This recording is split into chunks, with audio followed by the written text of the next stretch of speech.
اوكي maamulin waayaa khadka waan ka weynay maxaad barataa horta waan bartaa waxa soo baxay markaa bal ku celi mar labaad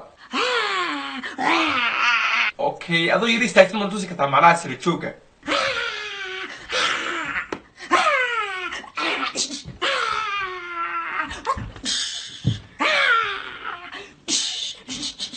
oo maxaad u barataa markaa gaariteega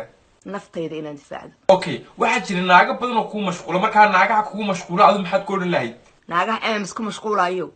inta lagu wasaadan lagu raaxayn oo biyo laga keenin oo dhidid laga keenin ya oo lagu qoslinin oo lagu dugdugin oo masaaj lagu sameeynin oo meesha ka kacsti la baran ba inta 10 laga dhalay ba balaha laga rifo laga dhaqaaq okay ragana maxaad ku oran lahayd markaa karate inta idin barto arabka inaan banaanka idin soo saara igu balan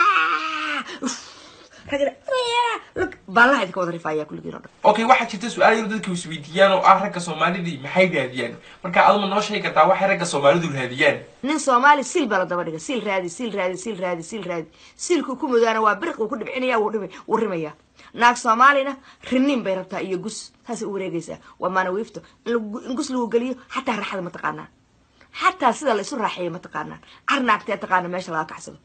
arnaagtay istaqaana meesha adu ka naag walba meel bay ka kacsataa arnaagtay dhahaysa ninka markay guursato ya halkaasaan ka kacsaday halka iga taabi adoo gabar ma istijaabis meelaha ka kacsatid oo jirkaaga markaa taabatid jag atraado xad ku istaagto okay ad markaa gabdhaha maxaa kula talinahay silka yam xira silka xira geedka iska xira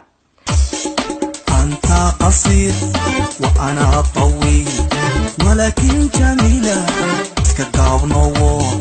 يا حبات اللون